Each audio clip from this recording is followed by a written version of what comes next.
Halo semuanya, balik lagi di review buku. Episode kali ini kita akan mereview sebuah buku yang berjudul Funiculi Funicula oleh Toshikazu Kawaguchi.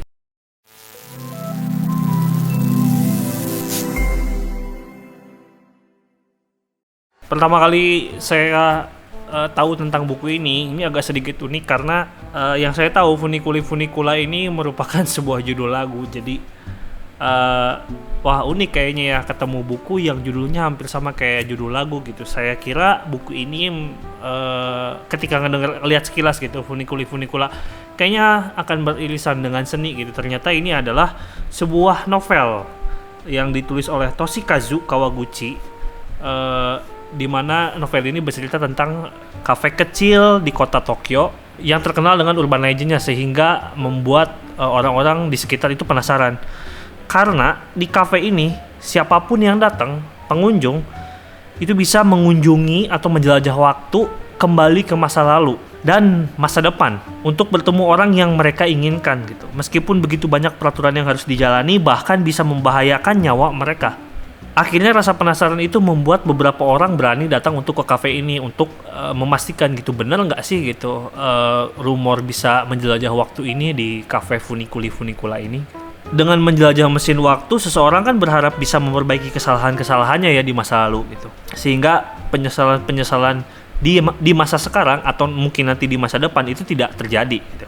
Sayangnya gitu, yang terjadi ketika seseorang menjelajah waktu di kafe ini ya, di Funiculi Funicula ini gitu. Ketika seseorang menjelajah waktu, dia tidak bisa merubah kenyataan atau realitas yang sudah terjadi gitu. Semisal kita ingin kembali ke masa lalu untuk mencegah seseorang untuk meninggal misalnya itu tidak mungkin terjadi gitu, karena ada beberapa persyaratan ketika kamu ingin kembali ke masa lalu dan persyaratan itu harus ditepatin gitu. Karena jika tidak ditepati persyaratan ini gitu akan menjadi sebuah kutukan bagi orang yang menjelajah waktu tersebut di kafe ini. Ketika seseorang menjelajah waktu gitu, dia harus segera kembali sebelum kopinya dingin gitu. Jadi uniknya setelah saya membaca novel ini, kemudian saya mencari tahu gitu ya di internet, bahwa ternyata cerita ini, novel Funicula ini diambil dari sebuah pementasan drama teater yang dibuat juga oleh Toshikazu Kawaguchi gitu. Jadi ada seseorang yang menonton pementasan drama ini, kemudian mungkin orang yang menonton ini sangat mengagumi cerita tentang Funiculi Funicula ini gitu di pementasan teaternya, sehingga dia berinisiatif untuk membuat bukunya gitu pada tahun 2015 gitu. Di sini dituliskan ada beberapa persyaratan di mana siapapun yang ingin menjelajah waktu, dia harus memenuhi persyaratan ini gitu. Yang pertama, hanya bisa menemui orang yang pernah mengunjungi kafe Funiculi Funicula. Jadi ketika orangnya tidak pernah masuk ke kafe ini, jadi kita percuma juga gitu menjelajah waktu. Kalau kita ingin bertemu dengan seseorang tapi orangnya tidak pernah ke kafe ini juga tidak mungkin. Tidak dapat mengganti tempat dan jangan pernah meninggalkan kursi saat menjelajahi waktu. Jadi di kafe ini ada tempat spesifik, yaitu di salah satu kursi di ujung. Di situ satu-satunya kursi yang bisa membawa seseorang kembali ke masa lalu. Dan di sini catatannya tidak pernah meninggalkan kursi. Jadi ketika kembali ke masa lalu pun dia tidak bisa pergi kemana-mana gitu. Kemudian yang ketiga, tunggu sampai seseorang pelanggan datang menemui dan duduk bersama gitu. Jadi tunggu sampai seseorang pelanggan datang menemui dan duduk bersama. Ketika kita sudah duduk di tempat itu, kemudian kopi sudah dituangkan, kita sudah mulai memikirkan waktu yang spesifik, kita akan kembali ke masa lalu yang mana gitu. Itu baru dimulai gitu.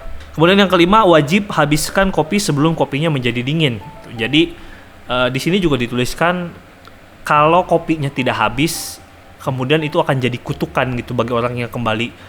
Intinya ada sesuatu yang berbahaya ketika kopinya tidak dihabiskan, atau dia meninggalkan kopinya, atau dia pergi berdiri gitu meninggalkan kursinya gitu saat menjelajah waktu ke masa lalu. Nah, di novel ini sebetulnya ada empat cerita ya, ada empat bagian kisah yang berbeda dari setiap orangnya. Oke, dari keempat bagian cerita ini, yang pertama ada seorang wanita tidak terlalu tua, namanya Fumiko. Dia punya kekasih namanya Goro yang saling jatuh cinta tapi tidak kunjung menikah. Akhirnya singkat cerita gitu, karena satu dan lain hal, Fumiko dan Goro ini berpisah dan Goro memutuskan untuk pergi ke Amerika, Fumiko ini penasaran apakah ia akan bertemu lagi gitu dengan Goro ini. Apakah Goro itu mencintainya gitu. Akhirnya dia mencoba kembali ke beberapa hari yang lalu, tepat di mana Goro memutuskan untuk pergi ke Amerika. Dia mencoba mengutarakan sesuatu dan dia juga penasaran gitu. Setelah dia kembali ke masa lalu ini, dia mencoba memastikan apakah sepulangnya nanti Goro 3 tahun yang akan datang, sepulang dari Amerika, apakah mereka akan bertemu lagi. Kemudian di cerita yang kedua ini ada sepasang suami istri. Kalau tadi kan sepasang kekasih, ini sudah suami istri, bernama Fusagi dan Kotake. Kotake ini istrinya. Kotake ini adalah seorang perawat gitu. Jadi Fusagi dan Kotake ini saling jatuh cinta dan sering menghabiskan waktu mereka di kafe itu. Jadi mereka berdua ini emang udah sering gitu datang ke kafe Funicula ini. Namun Fusagi ini suaminya, dia punya penyakit Alzheimer, sehingga Fusagi ini sedikit demi sedikit kehilangan memorinya gitu. Bahkan terhadap Kotake sendiri gitu, terhadap istrinya sendiri gitu.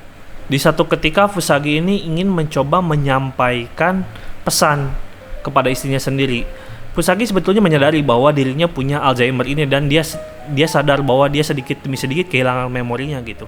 Makanya dia mencoba menyampaikan pesan melalui sebuah surat gitu. Surat yang dia tulis sendiri, yang dia masukkan ke dalam sebuah amplop gitu. Sayangnya ada keraguan dari Fusagi untuk menyampaikan surat ini, hingga akhirnya surat itu tidak kunjung diberikan oleh Fusagi gitu. Akhirnya Kotake memutuskan untuk kembali ke masa lalu untuk bertemu dengan Fusagi gitu. Bertemu lagi dengan Fusagi yang masih ingat gitu. Agar dia bisa mendapat surat yang selalu dipegang oleh Fusagi ini gitu. Jadi dia tuh ingin membaca surat dari seorang Fusagi yang sebetulnya Fusagi ini sangat mencintai Kotake atau mencintai istrinya sendiri. Apakah isi suratnya sangat berharga gitu? Apakah suratnya tentang masa depan ataukah suratnya tentang percintaan gitu? Kemudian di cerita yang ketiga itu ada kakak adik. Kalau yang tadi yang pertama kekasih, yang kedua suami istri, dan yang ketiga adalah kakak beradik gitu. Nah, si kakak ini bernama Hirai, adiknya ini namanya Kumi. Hirai dan Kumi ini mewarisi sebuah penginapan hotel gitu yang ada di pelosok desa sana di Jepang gitu.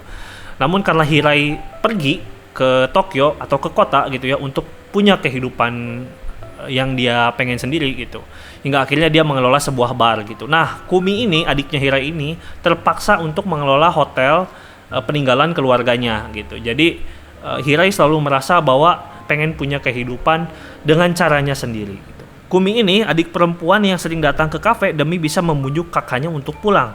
Jadi Hirai ini tidak pernah pulang sejak 13 tahun yang lalu karena dia ngerasa dia pengen punya kehidupannya sendiri. Hampir setiap bulan Kumi datang ke kafe untuk mencari Hirai. Namun Hirai selalu menghindar. Kumi datang ke kafe, kemudian Hirainya bersembunyi. Kemudian tentu saja Kumi kecewa karena dia tidak ketemu dengan kakaknya. Ketika Kumi kembali, Hirai mendapatkan kabar bahwa terjadi kecelakaan yang dialami oleh Kumi sehingga Kumi meninggal dunia. Di situ Hirai mulai tergugah ya hatinya. Dia mencoba untuk mempertanyakan apa yang sebetulnya terjadi. Hingga akhirnya dia mencoba untuk kembali ke masa lalu juga melalui kursi itu gitu. Dan setelah dia kembali ke masa lalu, dia akhirnya berhasil bertemu dengan Kumi pada saat Kumi datang ke kafe itu gitu. Dan akhirnya Hirai tahu sebetulnya kenapa Kumi masih terus berusaha untuk mengajak kakaknya untuk pulang gitu. Sebetulnya apa sih yang diinginkan oleh Kumi ini gitu. Kenapa harus terus-menerus ngajak kakaknya untuk pulang, untuk mengelola hotel. Akhirnya di situ Hirai mengetahui apa alasannya Kumi dan akhirnya Hirai menyesali gitu perbuatannya selama ini ke adiknya sendiri. Kemudian yang keempat ini yang paling sangat menyentuh ceritanya ya dari keempatnya, karena yang pertama kekasih, yang kedua itu suami istri, yang ketiga itu kakak beradik, dan yang keempat itu adalah ibu dan anak. Nah, pemilik kafe Funicula ini namanya Kei itu, dengan suaminya namanya Negare. Kei ini mencoba bertemu dengan anaknya di masa depan. Dari keempat cerita ini hanya satu orang yang menjelajah waktunya ke masa depan, yaitu Kei, pemilik kafenya sendiri. Jadi Kei ini sejak kecil hidupnya sedikit bermasalah dengan kesehatannya gitu. Dia punya kondisi fisik yang sejak lahir itu selalu bermasalah gitu. Jantungnya lemah dan akhirnya sakit-sakitan gitu. Karena Kei ini selalu struggle dengan kesehatannya sampai akhirnya mungkin dia sering berada di rumah sakit. Akhirnya dia bertemu dengan suaminya yaitu Negara ini. Nah, singkat cerita, mereka menikah dan mengelola sebuah kafe dan akhirnya Kei ini mengandung seorang anak gitu, anak perempuan. Kei ini sebetulnya sedang hamil muda gitu. Akhirnya ia harus memilih antara menyelamatkan bayinya ataukah menggugurkannya karena kehamilannya sangat beresiko gitu. Kemudian Kei ini jadi penasaran ingin datang ke masa depannya di mana ia bisa bertemu dengan anaknya gitu.